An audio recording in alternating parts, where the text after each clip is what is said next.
Kendall, what's with the full-blown jacket?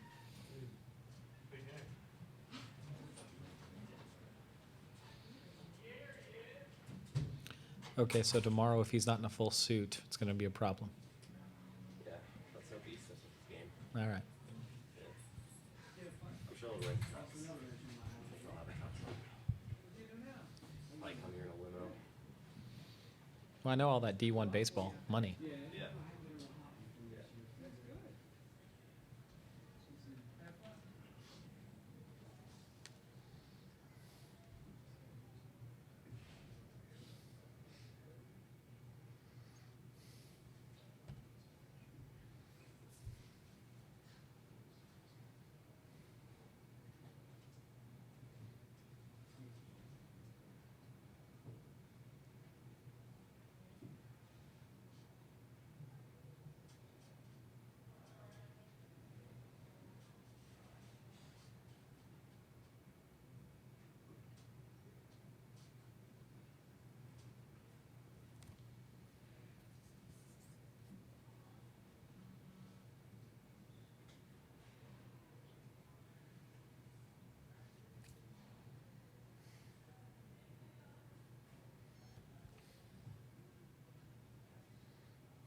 like for instance, you go to table, set size. You can do the shading too, like you can do the background color, different color on the top. I would have done that had I known that I had this before. I would have made all tomorrow. I'll make that top row shade color. Let you go here, set size. Tell me how many rows you want.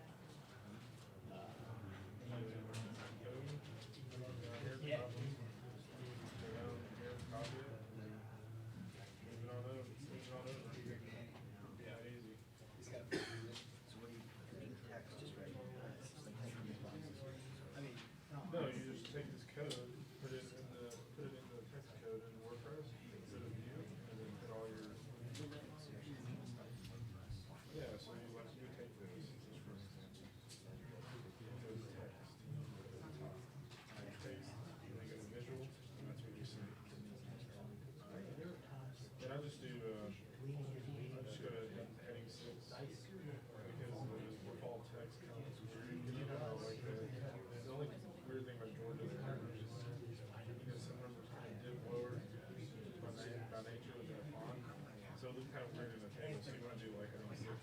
But I mean, moving forward, that may not look bad. Moving forward, maybe choose that right there. I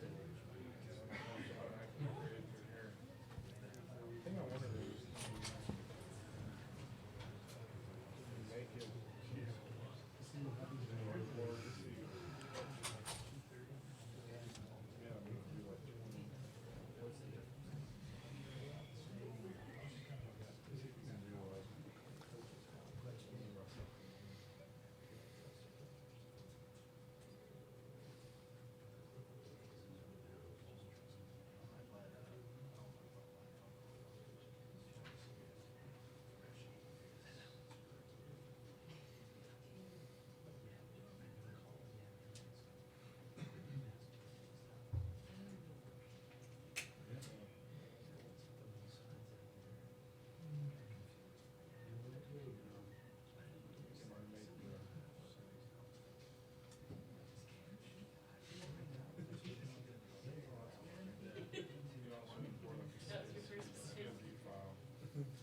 Yeah, we can do like 20.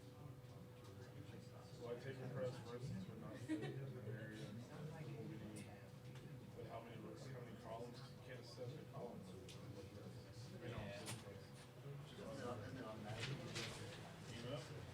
Not that many columns.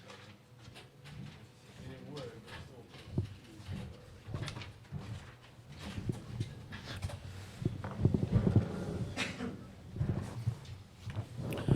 Representing Virginia, head coach Brian O'Connor, starting pitcher Connor Jones, and left fielder Kevin Doherty. Coach, if you'd begin with an opening statement. Yeah, well, that was certainly a great ball game there for the first 6 innings. Certainly a pitcher's duel. Connor and Carson really were buckling down and making a lot of big pitches. I was really proud there of Connor, and I thought he really battled and gave it his best out there and gave us a chance. Certainly, there in the 6th and 7th inning, Vanderbilt was able to punch a few through and open the game up a little bit. But from their standpoint, Carson Fulmer certainly was tremendous. He pitched the bottom of the zone, did a nice job of changing speeds. When we did get a chance to get a few guys on, just didn't allow us to get that big hit.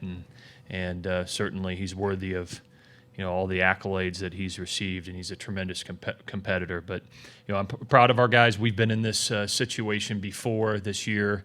Certainly, we were in this situation going into Saturday against Florida. That if you win, you get to continue your season on. If you don't, it's over. And so, this team has handled that kind of adversity all year long, and I would imagine tomorrow night would be no different. So.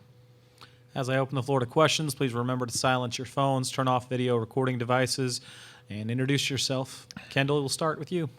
Kendall Rogers, D1 Baseball. Kevin, looking at Fulmer, what did you kind of think of his performance? What was he doing, and what adjustments did you guys try to make to kind of counter him a little bit? Yeah, no, he did a great job of starting off with the breaking ball first strike. To me, he started me off with fastballs, which I knew just to get right after him if I was going to see fastballs in the zone. But through Kenny in the middle of our lineup, he did a phenomenal job of getting ahead with the breaking ball, and then working in from there.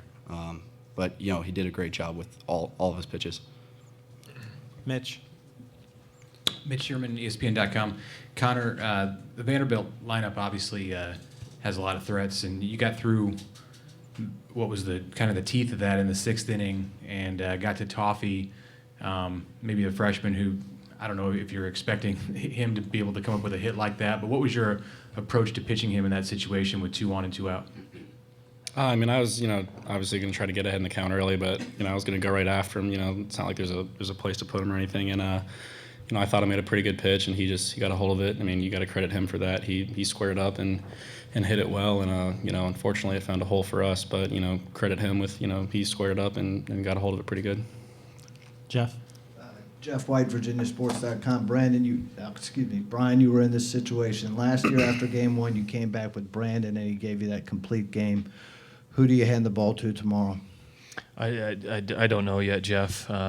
Coach Kuhn and I will certainly talk this evening and decide what the right thing to do is. It will not be Brandon Waddell, but we'll decide. We've got some good options, and we're certainly going to need to piece it together tomorrow. We knew that coming into this 3-game series that was going to be the case, and so I don't really know right now. Andrew. Yeah, Andrew Packer, Daily Progress. Brian, kind of echoing off that, obviously you didn't use Josh tonight. How much of an option will he be tomorrow, starting or in the bullpen? Well, I think he'll be a little bit more of an option tomorrow than he would have been tonight coming out of the pen. I don't anticipate him being an option to start. I think it'll be somewhat limited with him tomorrow. But so. Adam. Adam Sparks, Tennessean. This is for Brian. Coach, when you kind of the follow-up before of Roe Coleman, Will Toffee got the hits, how tough is it to get through the entire lineup where it doesn't seem like there's much of a weak point in Vanderbilt's order? Well, I thought Connor did a great job there for 5 innings of making those big pitches against a good lineup. I think what makes Vanderbilt good from an offensive standpoint, they have 3 guys there in the middle of the lineup that have proven that they can hit the ball of the ballpark.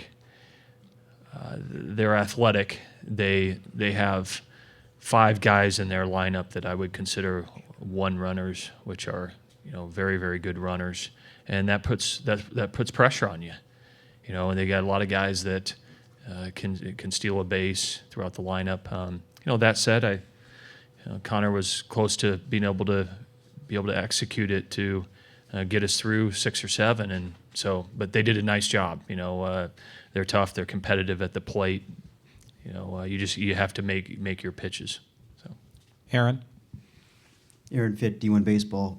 Connor, you seemed like you had some success, mixing 4 different pitches tonight. What was your approach against those hitters, and what do you think you can pass on to the rest of the staff here going forward? I personally always try to go right after guys, but yeah, I felt really confident in my split tonight. I thought that was really good. I kind of struggled to find my slider for a while, but it came around. But I'd say to the guys moving forward, you got to go right after them. You can't help them out by falling behind in counts or stuff like that. So you got to get right after them and make them beat you. We'll take 3 more questions, starting with Andrew. Yeah, Andrew Packer, Daily Progress. Kevin, when you go in that 9th inning, you guys have done this a lot before. When you kind of get that run, and did you start to gain some momentum at all, or did this feel different than any other times in this tournament? Yeah, no, it felt, just getting traffic on the bases. We did a great job of that. And Jack Gerstenmaier doing a great job with his hit to score the run. Unfortunately, their pitcher made some really clutch pitches. sliders out of the zone that, I've chased on and, got us on. But he did a great job of, managing with men on. And I think previously, sometimes they'd leave pitches up and we'd create more traffic and it'd kind of keep going. Kendall Rogers, D1 Baseball. Brian, I guess looking at Carson Fulmer, he's a guy you've seen a couple of times in your career, and I guess kind of putting your baseball fan hat on here. What's your impression of the guy just overall, just after facing him twice in your career? I'm impressed. I saw Carson pitch in high school, and he's continued to develop. I like his competitive spirit. Certainly, he's going to come at you and give it his best. He's aggressive. He's certainly proven that he can make big pitches. So, you can see why. I think maybe he's won 13 or 14 ball games, and you can see why he had success here in Omaha last year and has had success this year. So, I would imagine that the guy's going to be pitching for a long, long time. And our final question, Jeff. Brian, Ernie made a couple big-time plays in the field tonight. Did you think he would have the impact defensively that he has had this year at the beginning of the year? Well, when we recruited Ernie, we thought he was a really athletic player. 5 days before the season, I didn't know that he'd make an impact for us defensively in center field. And here he is playing great defense at second base. This guy, we turned him into a center fielder 5 days before the season started. He played center field for a number of games early on until we got a little bit healthier and were able to move him to second base. So I like Ernie. He's aggressive at the plate. He is very athletic defensively, and so he'll continue to improve. And he's certainly been very, very clutch for us here in the postseason. I'd like to thank the student athletes and Coach O'Connor for joining us. Virginia will be the home team tomorrow in Game 2 of the CWS Finals. For additional interviews, please coordinate with Andrew outside the room.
Representing Vanderbilt, head coach Tim Corbin, third baseman Will Toffee, shortstop Dansby Swanson, and the starting pitcher Carson Fulmer. Coach, if you'd begin with an opening statement. Well, it was just a heck of a pitcher's duel there to start off with, especially deep into the ball game. I thought Connor Jones did an outstanding job of just containing us, keeping us off rhythm. We left the zone a few times in the first few innings, and we were a little bit snake bit at times. We had some base running breakdowns that may have cost us a run early. Whether that would have happened, I don't know. The first one would have, though. We could have scored a run there. And then we had some well-hit balls with guys in scoring position. But the one inning that broke it open was Toff's hit, obviously. It's just staying on the ball and driving it the other way. And we did a very nice job the inning after, just hitting the ball the other way with 2 strikes and 2 outs. Ellison got the inning started, but those key hits by Swanson and Reynolds were big. The effort by Fulmer was just outstanding. It's such a great memory for him just to pitch his final game. I probably want the ball tomorrow, but pitch his final game and go deep into the ball game.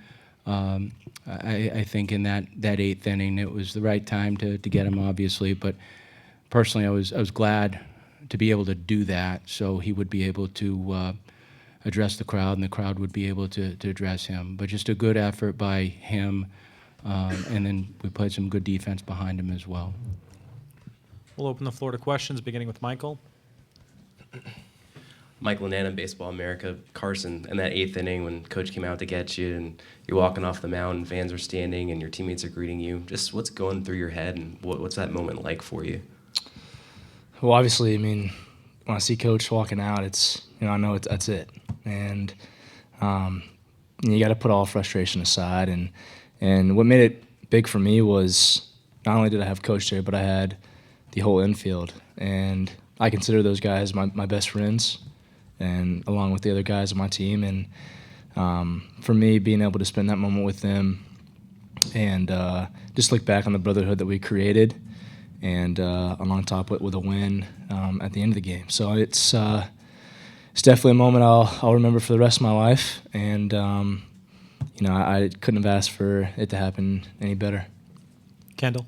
Kendall Rogers, D1. Tim, I guess kind of assess what you kind of thought was working for Carson, and also kind of early after the game here, but kind of reflect on just his legacy that he's leaving here at Vanderbilt.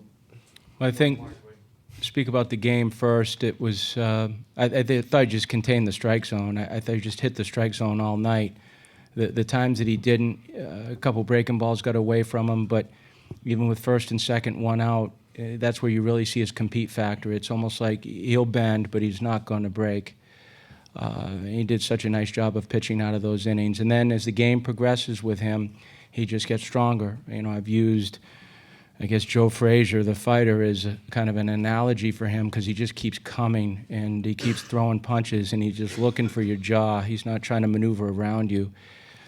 As a kid, we just haven't had many like him. He's one of the most special kids that we've ever had on our campus. I mean, this kid's like a 4.0 student. His last term here, when everything, the focus, could be anywhere but on academics, but he just does such a good job, like Dansby, on centering themselves in the moment and in containing whatever they have to do. But he's a special, special competitor, and he'll go down as one of the greatest pitchers to ever pitch at Vanderbilt, if not the. And I don't want to say the, because we've had some good ones, but boy, I'll tell you what, he's a special guy, man. Third row. Ben Weinrib, the Vanderbilt Hustler. Will, how confident are you guys as an offense when you have Carson pitching, especially once you get those first runs on the board? I mean, we're very comfortable when he's on the mound, because we know he is going to give us the opportunity to stay in the game like he did tonight. Just kept putting up zeros on the board and just gave us the opportunity to finally crack there like we did. So, Adam. Adam Sparks, Tennessee, and for Dansby. We've talked a lot about the value of the experience this team has of last year. How valuable is that experience now, with the perspective of still needing to win another game and not looking too far ahead?